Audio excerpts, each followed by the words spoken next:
ആദ്യ വചനമുണ്ടായിരുന്നു. വചനം ദൈവത്തോടു കൂടിയായിരുന്നു. വചനം ദൈവമായിരുന്നു. സമസ്തവും അവൻ വഴിയുണ്ടായി. ഒന്നും അവനെ കൂടാതെ ഉണ്ടായിട്ടില്ല. അവനിൽ ജീവൻ ഉണ്ടായിരുന്നു. ആ ജീവൻ മനുഷ്യരുടെ വെളിച്ചമായിരുന്നു. ആ വെളിച്ചം ഇരുളിൽ പ്രകാശിക്കുന്നു. അതിനെ കീഴടക്കാൻ ഇരുളിന് കഴിഞ്ഞില്ല. ഈ കഥ പ്രകാശത്തിന്റെ കഥയാണ്. ഉദയം അസ്തമിക്കുന്നു. അവിടെ ഈ കഥ തുടങ്ങുന്നു. അസ്തമനം ഉദിക്കാൻ. കിഴക്കൻ ദിക്കിൽ ഉദിച്ചുയരുന്നു സൂര്യൻ, പടിഞ്ഞാറിൽ മറയുന്നു സൂര്യൻ. ദിനങ്ങളോ ദിനങ്ങൾ, ദിനങ്ങൾക്കു ജന്മം അവിടെ അവിടെ അവിടെ. ദിനങ്ങൾ എണ്ണിക്കഴിയുന്ന ഒരു കൂട്ടം ആൾക്കാരുണ്ട്. അവർക്കിരിക്കപ്പുറതിയില്ല. നാളെ എന്ന ദിനത്തിനായി കാത്തിരിക്കുന്നവർ. കിഴക്കൻ ദിക്കിൽ ഉദിച്ചുയരുന്നു സൂര്യൻ, പടിഞ്ഞാറിൽ മറയുന്നു സൂര്യൻ. ദിനങ്ങളോ ദിനങ്ങൾ, ദിനങ്ങൾക്കു ജന്മം അവിടെ അവിടെ അവിടെ. അവന്റെ ശബ്ദം ഈ ഭൂമുഖത്ത് നിന്ന് തുടച്ചു നീക്കാത്ത പക്ഷം ഉദയം പടിഞ്ഞാറ് നിന്നായിരിക്കും. അവൻ ദൈവപുത്രൻ. കയ്യഫാസ്, ജനങ്ങൾ അവന്റെ പക്ഷത്തുണ്ട്. സൂക്ഷിക്കണം, ഈ മേലങ്കിയിലാണ് നമ്മുടെ വില. അന്നാസ് പ്രഭു, ഇനി അവൻ ശ്രദ്ധിക്കില്ല. യൂദാസ് കറിയൊത്ത എണ്ണി എടുത്ത നാണയങ്ങൾക്ക് വിലയുണ്ടെങ്കിൽ നാളെ അവനെ കൊന്നിരിക്കും. യൂദാസ് ഇന്നവനെ ചുംബിക്കും. ചുംബനം, വെള്ളി നില ചുംബനം, ചുംബനം, വെള്ളി നില ചുംബനം. സ്നേഹം ചുടുമൊരു ചുംബനം, സ്ഥാനം ചുടുമൊരു ചുംബനം, ഒരാൾ വില ചുംബനം, ചുംബനം, വെള്ളി വില ചുംബനം. അതിനുവേണ്ടി ഒരു യാത്ര. യാത്രയുടെ ഏകാന്തതയും അതാ അവർ പോവുകയാണ്. ആളിപ്പടർന്ന ദീപന്തങ്ങളും ആയുധങ്ങളുമായി. ഇരയെ തേടി അറിയുന്നു മാംസദാഹികൾ, ഒരു നരയെ തേടി അറിയുന്നു രക്തദാഹികൾ. അവർക്ക് തീപ്പന്തങ്ങളാളുന്നു വഴികാട്ടാൻ, തീപ്പന്തങ്ങളാളുന്നു വഴികാട്ടാൻ. ഗെത്സമേൻ തോട്ടത്തിൽ അവർ പ്രവേശിച്ചു. ഏറ്റവും മുമ്പിൽ യൂദാസ്. അവർ നിന്നു. യൂദാസ് മുൻപോട്ട് ചെന്നു. പ്രാർത്ഥിക്കുവായിരുന്നു യേശുദേവൻ എഴുന്നേറ്റു. യൂദാസ് യേശുവിനെ ചുംബിച്ചു. ഗുരു കൂടെ നിന്നവർ പാഞ്ഞെടുത്തു. വിജയാട്ടഹാസം. ഇരയെ കിട്ടിയിരിക്കുന്നു. പൂ പോലെ, പുഷ്പം പോലെ, വെറും പുല്ല് പോലെ. അവർക്ക് വിചാരം പോലും ആയാസമില്ലാത്തൊരു വിജയം. കയ്യാഫാസും കൂട്ടരും ആളാടി. ഒടുവിലുക അവരുടെ ലക്ഷ്യം സാക്ഷീകരിക്കപ്പെടുന്നു. പീലാത്തോസ് യേശുദേവനെ ക്രൂശിക്കാനായി വിട്ടു. സ്വന്തം കുരിശിന്റെ അതാ യേശുദേവൻ കപാലങ്ങളുടെ സത്യം.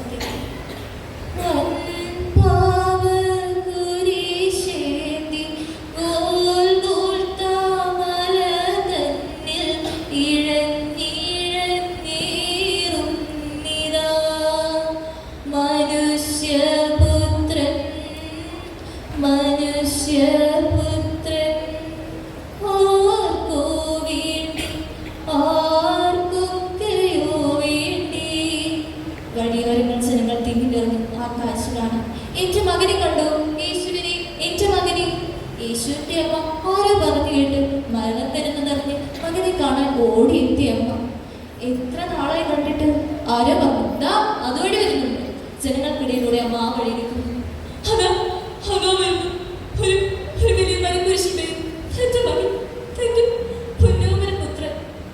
ആർക്കും സഹിക്കാനാവാത്തൊരു കൂടിക്കാഴ്ച. ആ മകൻ അമ്മയെന്ന് നോക്കി. തന്നെ നോക്കി നിസ്സഹായായി തേങ്ങി തേങ്ങി കരയുന്ന നോക്കി നിൽക്കെ ചാട്ടവാറടി. മുൻപോട്ട് നീങ്ങാൻ. ദുഃഖം കടിച്ച് നിർത്താനാവാതെ മോഹാത്സപ്പെട്ട അമ്മ സ്ത്രീകൾക്ക് ആ മാതൃഹൃദയത്തിൽ കഴിഞ്ഞ കാലങ്ങൾ മിന്നി മിന്നി. ദൈവം തന്നെയുണ്ട്. തന്റെ പൊന്നോമന പുത്രൻ വെള്ളക്കച്ചിയിൽ പൊതിഞ്ഞ് പുൽത്തൊട്ടിയിൽ കിടത്തി പുറത്തെ തണുത്ത കാറ്റ് മുത്തട്ടി കുഞ്ഞു കറി. അമ്മ കുഞ്ഞിനെ മാറോട് ചേർത്തു. വാവോ വാവോ ഉണ്ണിക്കരയല്ലേ. താരാട്ടുപാട്ടൊന്നു പാടി തരാം ഞാൻ പൊന്നുണ്ണിക്കുട്ടാ, നീ ഉറങ്ങ്. രാരീരം രാരീരം രാരീരിരാരോ രാരീരിരാരോ രാരീരിരാരോ. ആ കാതുകളിൽ ഉണ്ണീശ്വരന്റെ സ്വരം പ്രതിധ്വനിച്ചു. അമ്മേ അമ്മേ വെള്ളം അകത്ത് കൊണ്ട് വെച്ച് ഞാൻ അപ്പനെ സഹായിക്കട്ടെ. പിന്നെ നീ വെള്ളം വേണേ എന്നെ വിളിക്കണേ, ഞാൻ കോരിത്തന്നോളാം. അന്നൊരിക്കൽ കാണാതായപ്പോൾ എന്തുമാത്രം വ്യസനിച്ചു, എവിടെയൊക്കെ തിരക്കി. 3 ദിവസം അതിനെന്ത് ദൈർഘ്യമായിരുന്നു. കണ്ടുകിട്ടിയപ്പോൾ അത്രയും സന്തോഷം. അങ്ങനെ ഉണ്ണി പിന്നെയും വളർന്നു വലുതായി. ഒത്തൊരാൾ പൊക്കവും തത്തുല്യ വണ്ണവും ഒത്തോരു മത്യന്റെ ശ്രദ്ധഗാംഭീര്യവും മാത്രമോ കണ്ണിന് കൗതുകം കരളിന് കുളിർമയും കരിക്കോച്ചല മുക്കരീതിയിലർത്തങ്ങൾ വാഗ്വാദ വൈഭവം വാചാലമത്രയും വൈകാര്യത്തമൊന്നില്ലാത്ത വല്ലവൻ.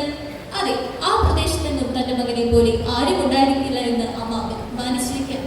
അന്നൊരിക്കൽ കാണായ ഒരു കല്യാണം. പണ്ട് നിറച്ച് പൂപ്പന്തലുകൾ, നിറയെ ശരങ്ങൾ, പെണ്ണിന്റെ ആൾക്കാർ, ചെറുക്കന്റെ ആൾക്കാർ, കിളവികൾ, കിളവന്മാരും, യുവതികളും യുവാക്കന്മാരും, ഇത്തിരിക്കോളം ഉള്ളതും ഇത്തിരിക്കോളം ഇല്ലാത്തതും ആകെ കൂടി അവിയലും സാമ്പാറും. അതിൽ സംബന്ധിക്കാൻ അമ്മയും മകനും ഉണ്ടായിരുന്നു. ഒരു കോണിൽ ഒതുങ്ങി നിൽക്കുന്നവരാണ് അമ്മയും മകനും. കൂടെ ഗ്രഹനാഥനുണ്ട്. എന്തോ സംസാരിക്കുകയാണ്. ഇതിനിടയിൽ സേവൻ ഗ്രഹനാഥന്റെ ചെവിയിൽ പങ്കച്ചു.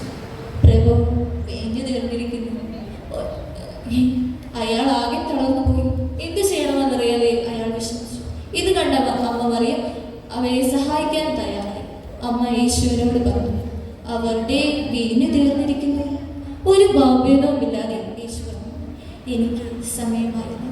എങ്കിലും അമ്മയുടെ നിർബന്ധത്തിന് വഴങ്ങി യേശു അവരെ സഹായിക്കാൻ തയ്യാറായി. അതെന്തുമാത്രം അപമാനകരമായിരുന്നു.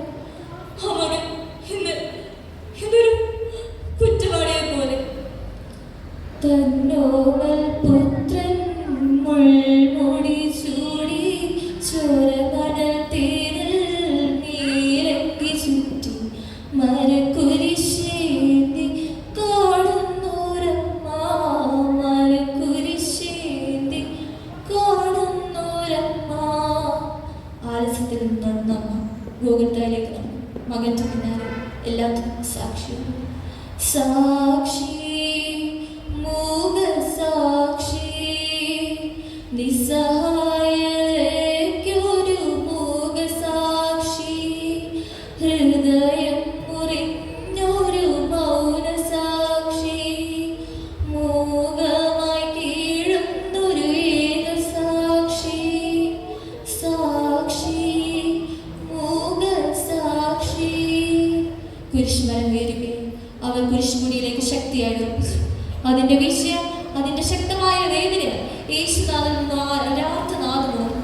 പിതാവേ, കൈവെടിഞ്ഞോ എന്നെ നീ, കൈവെടിഞ്ഞോ. തിരുവനന്തപുരത്തേക്ക് യേശു തന്റെ പിതാവിലേക്ക് സമർപ്പിച്ചു. അസ്തമനം ഉദിക്കാൻ അരമത്തിക്കാരൻ ജോസഫ് പീലാത്തോസിന്റെ അനുമതിയോടെ ക്രിസ്തുവിന്റെ ശരീരം വിളിച്ചു നിക്കോദെമോസിന്റെ സഹായത്തോടെ സംസ്കരിച്ചു. കയ്യഫാസിന്റെ കൂട്ടരുടെ ആഹ്ലാദത്തിന് ചെറിയൊരു പങ്കം അവൻ 3-ാം നാൾ ഉയർത്തുമെന്ന് പറഞ്ഞു. അത്രയും അതനുവദിച്ചുകൊള്ളു, അതൊരിക്കലും അനുവദിച്ചുകൊള്ളു. കാവൻ, കനത്ത കാവൻ. കല്ലറവാദിക്ക് ഒരു വലിയ ഭാഗം ഉരുട്ടി വലിച്ചിരിക്കുന്നു. പുറത്ത് ആയുധധാരികളായ സൈനികർ കാവൻ. 3-ാം ദിവസം അവസാനമായിരിക്കും. എങ്ങും ഒരു മൂഢമായ വിശപ്പ്. കാവൽക്കാരുടെ പെരുമാറ്റം മാറ്റം ഇടയ്ക്ക് പെട്ടെന്ന് അവരെ കണ്ണുചിപ്പിച്ചുകൊണ്ട് ഒരു ദിവ്യമായ പ്രകാശം ഇവിടേക്ക് വന്നു. ആ മാലാഖ കല്ലവാതിലേക്ക് പറനീക്കി. അതാ യേശുദേവന്റെ ശരീരം ഉയരുകയായി, ഉദിക്കുകയായി, ഉയരുകയായി, ഉദിക്കുകയായി, ഉയരുകയായി, ഉദിക്കുകയായി. അസ്തമിച്ചൊരു ജീവൻ, വിവാദമായൊരു ഭക്തൻ, വിശ്വസ്തനായൊരു തനയൻ, ഉയരുകയായി, ഉദിക്കുകയായി, ഉയരുകയായി, ഉദിക്കുകയായി. അസ്തമിച്ചൊരു ജീവൻ, വിവാദമായൊരു ഭക്തൻ, വിശ്വസ്തനായൊരു തനയൻ, ഉയരുകയായി, ഉദിക്കുകയായി, ഉയരുകയായി.